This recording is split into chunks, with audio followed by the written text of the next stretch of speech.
நான் கொடுத்த வார்த்தைகளை கேட்காம போகாத. இது மந்திரத்தை விட பல மடங்கு பலம் வாய்ந்தது. இந்த 2 வார்த்தை எவ்வளவு பெரிய மோசமான சூழ்நிலையில இருந்தாலும் அது உனக்கு பாதுகாப்பை கொடுத்தே தீரும். மாளிகையில இருந்து குடிசைக்கு வரும்போதும் இந்த 2 வார்த்தை பயன்படுத்து. நீ ஏற்கனவே இருந்த மாளிகையை விட 10 மடங்கு பெரிய மாளிகைக்கு உன்னை அழைச்சிட்டு போகும் அந்த 2 வார்த்தை. என்னைக்கு இதை மனப்பூர்வமாக உணர்ந்து இந்த வார்த்தைகளை பயன்படுத்தி என் வழியில் வரீங்களோ அன்னைக்கு உங்கள் வாழ்க்கை சீரும் சிறப்புமா இழந்ததை அத்தனையும் பெறுவதற்கும் எல்லா வகையிலையும் இந்த வார்த்தை உனக்கு பயன்பட போகுது.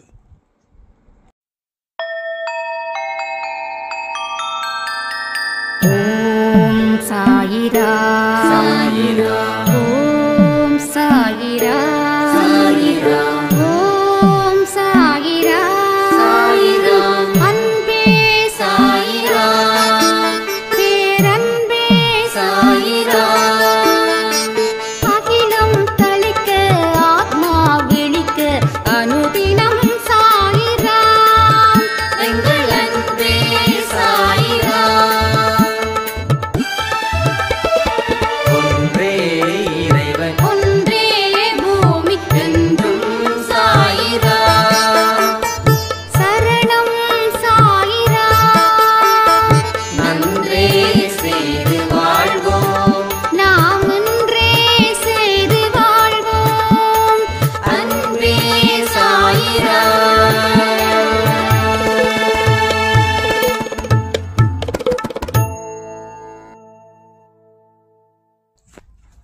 சாய்ராம். என் உயிரின் உயிரானவர்களே, இந்த 2 இல்லைன்னா நாம நினைச்சது அவ்வளவு சீக்கிரம் நிறைவேறாது. இது சாதாரண வார்த்தை, எல்லாருக்கும் தெரிஞ்ச வார்த்தை, எல்லாரும் சொல்லக்கூடிய வார்த்தைகள் தான். ஆனா இது நாம ஃபாலோ பண்றோமா, மற்றவங்களும் ஃபாலோ பண்றாங்களா அப்படின்னு பார்த்தா ஒரு 100ல் ஒரு 5% மட்டுமே ஃபாலோ பண்றாங்க. மீதி 95 பேர் ஃபாலோ பண்ணல. பட் இந்த விஷயத்தை நாம என்னைக்குமே மனசுல எப்பெல்லாம் கஷ்டங்கள் இருக்கோ, எப்பெல்லாம் துன்பங்கள் துரத்துதோ, எப்பெல்லாம் நம்மளுடைய சூழ்நிலை ரொம்ப மோசமா இருக்குதோ, அப்ப எல்லாம் இந்த 2 தாரக மந்திரத்தை நீங்க பயன்படுத்தினா எல்லாத்தையும் உங்களால சமாளிக்க முடியும். Everything is a possible. Impossible அப்படின்ற வார்த்தை உங்களுக்கு இல்லை. ஸோ எல்லாமே உங்களுக்கு நடக்கும். எவ்வளவு பெரிய சூழ்நிலையில் இருந்தும் நீங்கள் தப்பிச்சுக்கலாம். இந்த 2 வார்த்தைகள் மட்டுமே உங்கள் வாழ்க்கைக்கு அடிப்படை தேவையாக இருக்கணும். எத்தனையோ பேர் எவ்வளவோ மந்திரங்கள் சொல்கிறாங்க. அந்த மந்திரம் சொல்லு, எந்த மந்திரம் சொல்லு, வாழ்க்கையில் பணம் வேணும்னா லக்ஷ்மி மந்திரம், அமைதி வேணும்னா ஏதோ ஒரு மந்திரம். அப்போ ஒவ்வொன்றுக்கும் ஒவ்வொரு மந்திரங்கள் சொல்றதால வாழ்க்கையில டெவலப் ஆகுதுன்னா இருக்கிற அத்தனை கோயில்ல வேலை செய்யறவங்களோட வாழ்க்கையும் டெவலப் ஆகும். கோயில்ல இருக்கக்கூடிய குருக்களா இருக்கட்டும், கோயில்ல இருக்கக்கூடிய பூசாரிகளா இருக்கட்டும், ஏன்னா அவங்க ஒரு நாளைக்கு எத்தனை மந்திரம் எத்தனை அர்ச்சனை செய்யறாங்க. பட் அவங்க எதிர்பார்த்த வாழ்க்கை சந்தோஷமா இருக்குதா? அவங்க நினைச்சதெல்லாம் நடக்குதா? அவங்களோட கஷ்டங்கள் எல்லாமே தீருதா? அப்ப மந்திரம் சொல்லியிருந்தா அவங்க வாழ்க்கை ஒரு பெரிய அளவில் இருக்கணும். எல்லா கோயிலில் இருக்கிற ஐயர்களும் எல்லா பூசாரிகள் கிட்டையும் தனிப்பட்ட முறையில் உங்களுக்கு அவங்கள பற்றி தெரிஞ்சிருந்தா கேளுங்க. உங்களுக்கு பிரச்சனைகளே இல்லையா, சந்தோஷமா இருக்கீங்களா, நீங்க வேண்டினதை கடவுள் கொடுத்துட்டாரா அப்படின்னு ஏன் கேட்பாங்க? அப்படிங்க சொல்லுங்க. நீங்க தான் அர்ச்சனை பண்ணிட்டே இருக்கீங்களே, நீங்க தான் மந்திரம் சொல்லிக்கிட்டே இருக்கீங்களே, அப்போ உங்களுடைய வேண்டுதல்கள் எதுவுமே இல்லையா? எல்லாத்தையும் கடவுள் தீர்த்துட்டாரா? நீங்க நினைச்ச வாழ்க்கையில சந்தோஷமா 24 மணி நேரமும் கடவுள் சிந்தனையோட வெற்றிகரமான மனிதனா, சந்தோஷமான மனிதனா, நிம்மதியான மனிதனா, எதையும் சாதிச்ச ஒரு மனுஷனா நீங்க வாழ்ந்துகிட்டு இருக்கீங்களான்னு கேளுங்க. அவங்க என்ன பதில் சொல்றாங்கன்றத பாருங்க. அப்போ அவங்க சொன்ன பதிலை வச்சு மறுபடியும் இந்த பதிவை ஒரு நாள் கேளுங்க. அப்போ உங்களுக்கு எல்லா விஷயமும் புரியும். அப்போ மந்திரத்தினால மாங்காயை உடனே பழுக்க வைக்க முடியாது.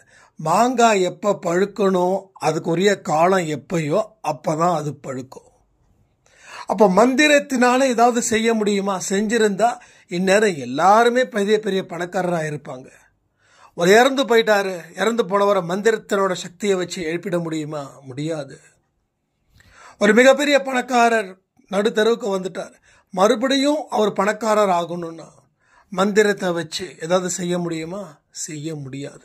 ஸோ மந்திரத்தினால எதையுமே செய்ய முடியாது. ஆனா இந்த 2 வார்த்தை அந்த மந்திரத்தை விட ஸ்ட்ராங்கான வார்த்தை. அந்த வார்த்தைகளை நீங்க முழுவதுமா பயன்படுத்திக்கிட்டா, நான் சொன்னேனே, உங்களுடைய இல்லாமை அப்படின்றது கூட இல்லாம போயிடும். அப்ப எல்லாமே உங்க வாழ்க்கையில இருக்கும். ஆனா இந்த வார்த்தை என்ன தெரியுமா? எல்லா இடத்துலையும் கடவுள் நம்ம சாயப்பா போதிக்கக்கூடிய வார்த்தைகள். அதுவே அதுவே அதுவே என்னது? நம்பிக்கை. இன்னொன்னு பொறுமை. இந்த நம்பிக்கையும் பொறுமையும் உனக்கு இருந்துச்சுன்னா முதல்ல உன்னோட மனது அமைதியா இருக்கும். உன் மனசுல எந்த சலனமும் இருக்காது. நீங்க ஒவ்வொரு விஷயத்தை செய்யும் போதும் அதுல அழகு இருக்கும், முழு சக்தி இருக்கும். அது எளிதில் வெற்றி அடையும். எந்த பதட்டமும் இல்லாம உங்களை கொண்டு போக உதவும். எல்லாத்தையும் தீர்க்கமா யோசிச்சு நல்ல முடிவை நீங்க எடுக்கிறதுக்கு உண்டான வழியையும் அது கொடுக்கும். ஆனா இந்த பொறுமை தான் மனுஷனுக்கு இல்லாம போகுது. இந்த நம்பிக்கை தான் மனுஷனுக்கு இல்லாம போகுது. நாம எல்லாம் சும்மா 10% தான் இந்த 2 வார்த்தையை நம்ம வாழ்க்கையில பயன்படுத்துறோம். அப்போ 10% பயன்படுத்துறதுக்கே ஓரளவுக்கு நம்ம சிரிக்கிறோமா இல்லையா? உண்மையை சொல்லுங்க. ஓரளவுக்கு நீங்க சிரிக்கிறீங்களா இல்லையா? ஓரளவுக்கு நம்பிக்கை இருக்குதா இல்லையா? அப்போ 10%க்கு எவ்வளோ ரிசல்ட்? அப்போ இன்னொரு 10% இன்க்ரீஸ் பண்ணா இன்னும் ரிசல்ட் நல்லா இருக்குமா? அப்போ இன்னும் 10%, இன்னும் 10%. ஸோ 100% இதை ஃபாலோ பண்ணா உங்க வாழ்க்கையில எல்லாமே உங்களுக்கு கிடைச்சிடும். எல்லாமே கிடைச்சிடும். அப்போ எதை நம்ம ஃபாலோ பண்ணோம்? மந்திரத்தையா இல்ல இந்த 2 வார்த்தைகளையா? அப்போ இந்த 2 வார்த்தைகளோட அர்த்தம் எது நடந்தாலும் பொறுமையாயிரு. எது நடந்தாலும், நடக்கக்கூடாதது உனக்கு புதுசா நடக்கல, நடக்க வேண்டியதுதான் உங்களுக்கு நடந்திருக்குது. நடக்கக்கூடாததுன்றது எதுவுமே இல்லை. எனக்கு நடக்கக்கூடாதது நடந்துடுச்சுன்னு அந்த ஒரு வார்த்தைகளை சொல்லிட்டீங்கன்னா உங்களுக்கு பதட்டம், பயம் 2 அதிகரிச்சிடும். அப்ப நடக்க வேண்டியது கரெக்டா நடந்துதான் இருக்குது. அதனால இதை எடுத்துக்கிறதுல எனக்கு என்ன பிரச்சனை கேட்டு பாருங்க. ரொம்ப லேசாயிடும், ரொம்ப லேசாயிடும். மனச லேசா வச்சுக்கிட்டாதான் பெரிய மனுஷனா நீங்க வாழ முடியும். பெரிய பெரிய பதவியில் இருக்கிறவங்கலாம் ஸ்ட்ரெஸ்ல இருக்க மாட்டாங்க, பார்த்துக்கலாம் அப்படின்னுவாங்க. எனக்கு சில அரசியல் கட்சி தலைவர்களை பார்க்கும்போது கலைஞரை ரொம்ப பிடிக்கும். அதாவது எல்லா தலைவர்களையும் எனக்கு ரொம்ப பிடிக்கும். அதில் கலைஞர் ரொம்ப பிடிக்கும்னா, அவரை ரொம்ப ரொம்ப தனிப்பட்ட வாழ்க்கையில் கேவலமாக திட்டி தீர்ப்பாங்க. திருப்பி பதில் கொடுக்க மாட்டார். அவனை தன்னுடைய வழிக்கு வருவதற்கு என்ன வழிகள் இருக்கோ அதாவது அதிகாரத்தில் கொண்டு வர மாட்டார். அன்பினால் ஈர்க்கப்படுவார். அது ஒரு தந்திரம். அப்போது மனசை லேசாக வச்சுக்கிட்டதால, பேசுனா பேசிட்டு போகிறான், போயா உடியா, நம்ம பேசுறத அவன் பேசிட்டான் அப்படின்ற மாதிரி அவர் சொல்லுவாராம். சில இன்டர்வியூஸ்லாம் கலைஞர் பற்றி சொல்லும்போது ரொம்ப இன்ட்ரெஸ்டிங்காக இருக்கும். அப்போது மனசில் லேசாக எடுத்துக்கோ, நீ ஜெயிச்சிருவ. ஆனால் கொதிப்படைஞ்சனா சீக்கிரமாக உன்னால் அந்த பதவியில் உட்காரவும் முடியாது. 2வது, உன் உடம்பு நிலை மோசமாகும். 3வது, சீக்கிரமாக நீ இந்த உலகத்தை விட்டு போவதற்கும் வழிகள் நிறைய இருக்குது. இதை யார் தெரியுமா சொல்கிறேன்? நம்மளுடைய சிஎம் ஜெயலலிதா அம்மா. அவருக்கு அப்படியே ஆப்போசிட். எதுவாக இருந்தாலும் என்ன ஒருத்தன் பேசிட்டானா அவனை அதெல்லாம் முன் யோசனையே பண்ணாமல் சட்டுன்னு பண்ணுவாங்க. அதனால் அவங்க உடல்நிலை பாதிச்சுதா இல்லையா? மனசு பாதிச்சா உடல் பாதிக்கும். அப்போ மனசில் தொடர்ந்து பதட்டம், கோபம், ஆத்திரம், எரிச்சல் எல்லாமே இருந்தால் உடல்நிலை கடுமையாக பாதிக்கப்படும். பாதிக்கப்பட்ட உடல்நிலை வச்சு நீங்கள் என்ன செய்வீங்க? சுவர் இருந்தால் தான் சித்திரம் வரைய முடியும். ஸோ உடம்பு போயிடுச்சு, என்ன ஆகும்? எதுவுமே செய்ய முடியாது. ஸோ மனசு பாதி போயிடுச்சு, உடம்பு பாதி போயிடுச்சு. அப்போ 100% காலி. அப்போ இருக்கிற வாழ்க்கையை ஓட்டணும், அவ்வளோதான். எது கிடைக்குதோ அதை சாப்பிடணும், எங்கே இருக்குமோ அங்கே தூங்குறோம். ஸோ உங்கள் விருப்பத்தின்படி வாழ முடியாத நிலைமைக்கு அது தள்ளப்பட்டு விடும். அப்போ சூழ்நிலைகள் சாதகமாக தான் இருக்கணும்னு நினைக்க வேண்டாம், பாதகமாகவும் இருக்கலாம். ஆனால் அந்த பாதகத்திலையும் சாதகமாக நம்ம பார்த்துக்கிட்டா நமக்கு பிரச்சனையே இல்லை.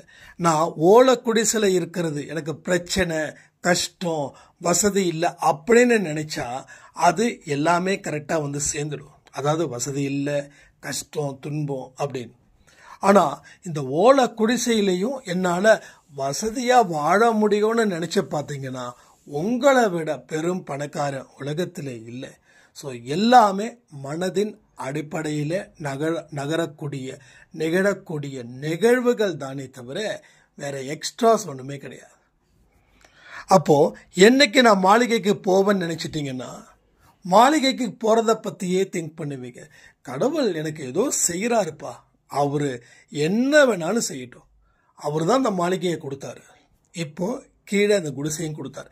இந்த கான்செப்டில் நீங்கள் உங்களுடைய மனநிலையை பொறுமையோடும் நம்பிக்கையோடு வச்சுருந்தா நீங்கள் இதுக்கு முன்னாடி எந்த மாளிகையில் வாழ்ந்தீங்களோ அதை விட பெரிய ஒரு மாளிகையில் நீங்கள் இருப்பீங்க.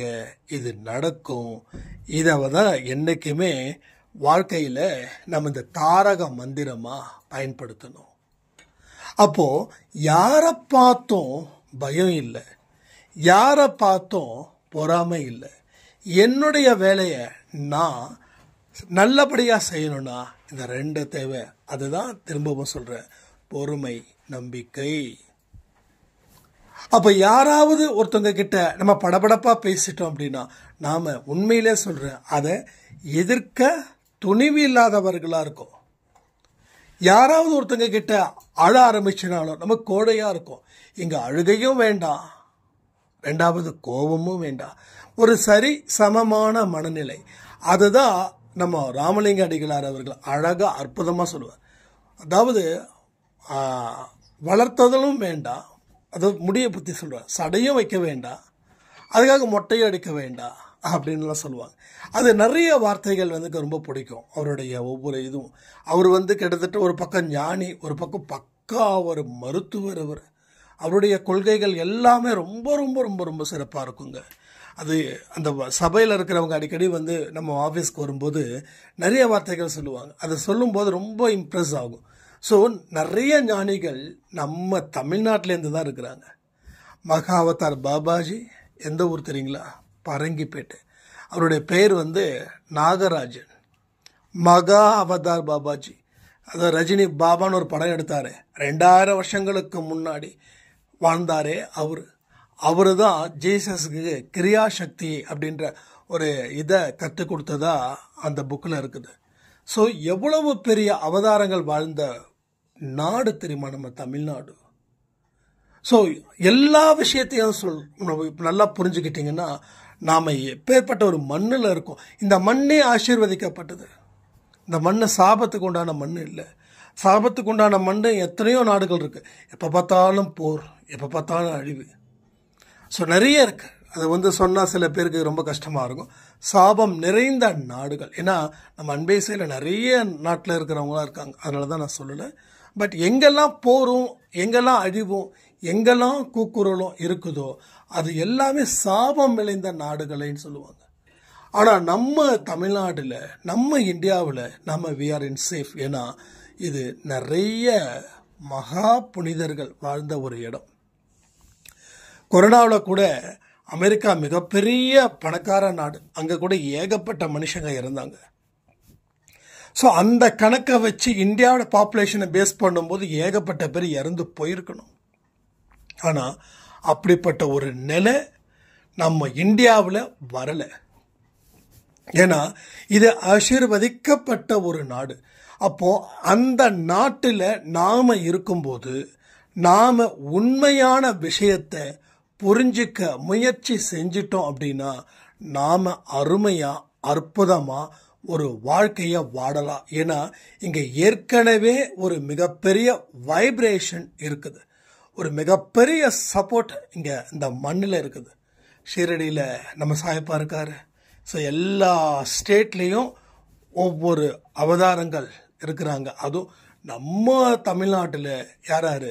ராகவேந்திரர், ராமலிங்க அடிகளார், தென் அப்புறம் இவர் மகாவதார் பாபாஜி, இவங்க. அதுக்கப்புறம் வேற ரமண மகரிஷி.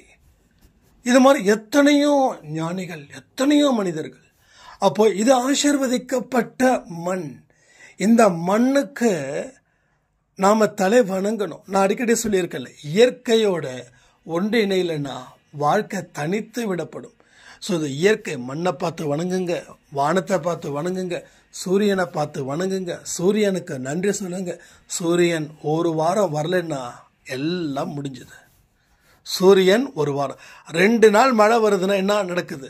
ஏதாவது நடக்குதா? எல்லாமே பயங்கர மோசமாக போகுது. விலைவாசி ஏறுது, பொருள் கிடைக்கிறது இல்லை. ஏன்னா இப்போ சூரியன் தான் இந்த உலகத்துக்கு உயிர், அதாவது ஜோதின்னு சொல்லுவாங்க. உயிர் நாடின்றது அது ஜோதி தான். அப்போ அந்த ஜோதின்றது நெருப்பு. அப்போ சூரியன் நெருப்பா குளிர்ச்சியா? அப்போ அந்த சூரியன் இருக்கிறதால தான் உணவுக்கும் பிரச்சனை இல்லை, எல்லாத்துக்கும் பிரச்சனை இல்லை. சூரியனால் எல்லா உயிரும் வாழுது. அப்போ அந்த சூரியனுக்கு என்னைக்காவது நாம் நன்றிகளை சொல்லியிருக்கோமா? சொல்லுங்க. சூரிய நமஸ்காரம் ஏன் பண்ணுறோம் அப்படின்னா, அந்த சூரியனுடைய அந்த இதமான வெயில் அந்த உடம்புல நம்மளுக்கு பட்டுச்சுன்னா அது அவ்வளவும் இது விட்டமின் டி நினைக்கிறேன். விட்டமின் டி நிறைய பேருக்கு குறைபாடுகள். ஏன்னா சூரியனுடைய ஒளி படவே இல்லை, வீட்டுக்குள்ளே இருக்காங்க. நிறைய பெண்கள், அவங்களுக்கு இந்த மாதிரி பிரச்சனைகள் ஜாஸ்தி ஆகுது. அப்போ எல்லா விஷயத்துக்கும் அடிப்படை காரணத்தை நாம் புரிஞ்சுக்கிட்டாதான் எல்லாத்தையும் வாழ முடியும். ஏதோ ஒரு சாயப்பா சேனல் வச்சு நடத்துகிறோம், சும்மா ஏதாவது ஒன்று பேசணுன்றதுக்காகலாம் பேச வரல. பட் அடிப்படை தத்துவத்தை மனப்பூர்வமாக புரிஞ்சு அதில் பயணிக்கும்போது நீங்கள் அற்புதத்தை நிறைய காணலாம். எக்கச்சக்கமான அற்புதங்கள், 1 2 ஏகப்பட்ட அற்புதங்கள். அப்போது எல்லாத்துக்கும் தேவை என்ன தெரியுமா? டைம். எல்லா விஷயத்துக்கும் தேவை மெயினான டைமிங். அந்த டைமிங் இருந்தால் மட்டும்தான் எல்லா விஷயத்தையும் நம்ம செய்ய முடியும். அந்த டைமிங் தான் பொறுமை. என்ன ஆனாலும் சரி பொறுமையாக இரு. உன் உடம்பு ரொம்ப மோசமாக இருக்குதா, பொறுமையாக இரு. கடைசி நேரத்தில் கூட ஒரு அதிசயம் நடக்கலாம். எப்போ? கடைசி நேரம். அப்போ அந்த நேரம் வரைக்கும் நீ காத்திருந்தா கண்டிப்பாக அதிசயம் நடக்கும். அந்த நேரம் வரைக்கும் காத்திருக்க முடியாதுன்னு சொல்லி நீ உன்னுடைய வேலைகளை ஆரம்பித்தா அந்த இடத்துல ஏகப்பட்ட பிரச்சனைகள் வரும். ஸோ நிறைய பேர் மனசுக்குள்ளே ஒரு தாட் இருக்கும், கொஞ்சம் பொறுமையாக இருந்திருக்கலாம், அவசரப்பட்டதால இந்த வாழ்க்கை சொன்னவங்க நிறைய பேர். நானும் இதை நிறைய இடத்துல சொல்லியிருக்கேன், நீங்களும் இதை நிறைய இடத்துல சொல்லியிருக்கலாம். மற்றவங்க சொன்னதை கேட்டும் இருக்கலாம். இந்த வார்த்தைகளை சொல்லாத மனுஷனே கிடையாது. கொஞ்சம் பொறுமையாக இருந்திருக்கலாம்னு நினைக்கிறேங்க. சொன்னீங்களா இல்லையா? எத்தனை பேர் சொன்னீங்க? கமெண்ட் பண்ணுறீங்களா? கமெண்ட் கேட்க வேண்டிய அவசியம் இல்லை. இருந்தாலும் யாராவது அப்படி இல்லாமல் இருக்காங்களான்னு யோசிக்கணும். அப்போது பொறுமை இல்லாமல் இருக்கும்போது நம்ம வாழ்க்கையில் அத்தனையும் ஆபத்து. ஸோ பொறுமையோடு இருந்தால் வாழ்க்கை வளர்ச்சியை நோக்கி போக வேண்டிய பயணத்தில் வீழ்ச்சியை நோக்கி போனோன்னா நம்ம சைடு தான் மிகப்பெரிய தவறுகள் இருக்குதுன்னு அர்த்தம். அதை நீங்கள் களைச்சி எறியணும். அப்போ தான் வாழ்க்கையில் பல சந்தோஷமான தருணங்கள் உங்களுக்கு ஏற்படும். அப்போ இனிமே நம்ம செய்ய வேண்டிய முதல் பணி, மந்திரத்தை தாண்டினது இந்த 2 சக்தி. அந்த 2 சக்தியை உள்ள வைங்க. மற்ற எல்லா சக்தியும் வெளிவந்து உங்களை வழிநடத்தும். உள்ளே போனாதான் வாழ்க்கை. நம்ம சாப்பிட்றது உள்ளே போகுது. நம்ம அப்படியே கண்ணுக்கு முன்னாடி சாப்பாடு வச்சுக்கிட்டு அதை அப்படியே வெளியில் தூக்கி போட்டால் அது நமக்கு சக்தி கிடைக்காது. அந்த சாப்பாடு எங்கே போகணும்? வயிற்றுக்குள்ளே போகணும். ஏன் போகணும்? அப்போ தான் உயிர் வாழ முடியும். ஏன் உயிர் வாழணும்? அப்போ தான் நாம் நல்லா வாழ முடியும். வாழ்வதற்காக தான் நம்ம சாப்பிட்றோம். சாப்பிட்றதுக்காக வாழ்கிறதுன்றது வேற. அது வந்து ஃபுட்டின்னு சொல்லுவாங்க. அதாவது எதுவாக இருந்தாலும் நான் சாப்பிட்றணும், ட்ரை பண்ணணும், அது இதுன்னு. பட் அந்த கணக்கு நான் இங்கே பேசலை. வாழ்வதற்காக நாம் சாப்பிடணும் அப்படின்ற தாட் வரும்போது ஆரோக்கியமான ஃபுட்டை தான் நம்ம சாப்பிட்றோம். ஸோ எல்லா விஷயத்துலேயும் அவசரப்பட்டீங்கன்னா வாழ்க்கை அப்படின்றது சில நாட்களில் எல்லா சுவாரஸ்யத்தையும் கற்றுக் கொடுத்து நம்மளை அழிவு பாதைக்கு தள்ளும். அதை புரிஞ்சுக்கிட்டு நாம் வாழ்ந்தால் வளர்ச்சி அடையலாம். அதனால் இந்த 2 விஷயங்களை உங்களால் ஃபாலோ பண்ண முடியுமா? கமெண்ட் பண்ணுங்கள். திரும்பவும் சொல்கிறேன், இந்த அன்பே சாய் குடும்பம் அப்படின்றது தனித்தனியான குடும்பம் இல்லை. எல்லோரும் ஒன்றா சேர்ந்த குடும்பம். இந்த குடும்பத்தில் இனி நல்ல விஷயங்கள் நிறைய நடக்கணும். முன்னாடி ஒரு காலத்தில் ரொம்ப சிறப்பாக இருந்தது. நிறைய மனுஷங்க வந்தாங்க. ஆனால் அதற்கு அப்புறம் ஒரு பெரிய தேய்மானம் இருந்துச்சு. இப்போ மறுபடியும் ஒரு வளர்பிறையை நோக்கி போகுது. இந்த விஷயத்தை தொடர்ந்து கேட்குறவங்களுக்கு நிச்சயமாக வளர்பிறை தாங்க. அதனால் இதில் இருக்கிற டைட்டில் சரியில்லை, என்ன நெகட்டிவாக சொல்கிறீங்க? ஸோ நெகட்டிவ் இல்லாமல் வாழ்க்கை இல்லை. இப்போது எல்லாருடைய வாழ்க்கையிலையும் அந்த நெகட்டிவ் தான் இருக்குது. அதை அழிக்கணும்னா அதை சொல்லி தானே ஆகணும். அதை சொல்லாமல் எப்படி சொல்ல முடியும்? அதனால் குறைகளை கண்டுபிடிக்கிறத விட்டுட்டு நாம் வாழ்க்கையில் அடுத்தது என்ன செய்யலான்றதை யோசிக்கிறது ஆரோக்கியமானவங்களை தானே. அப்போ அந்த இடத்துக்கு நீங்கள் இங்கே இருக்கணும். ஏன்னா இங்கே இருக்கிற அத்தனை பேரும் என் மேலே அன்பு வச்சுருக்கீங்க. நான் உங்கள் மேலே உயிரே வச்சுருக்கேன். இது உண்மை. அதனால தான் தொடர்ந்து இவ்வளவு ஆடியோஸ் கொடுத்துக்கிட்டே இருக்கோம். ஒரு ஆடியோவும் நம்ம கொடுக்கும்போது கரெக்டாக போய் ரீச் ஆகணும் அப்படின்னு.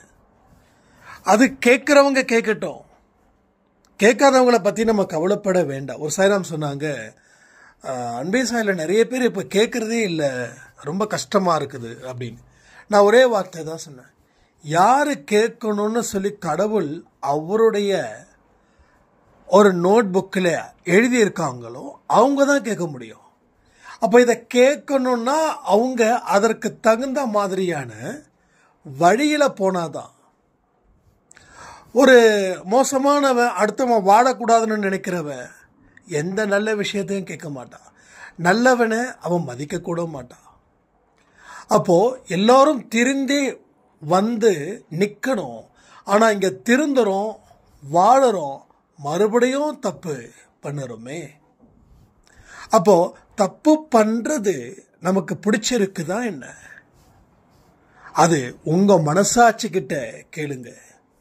அது நிறைய பதில்களை உங்களுக்கு தொடர்ந்து கொடுத்துக்கிட்டே இருக்கும்.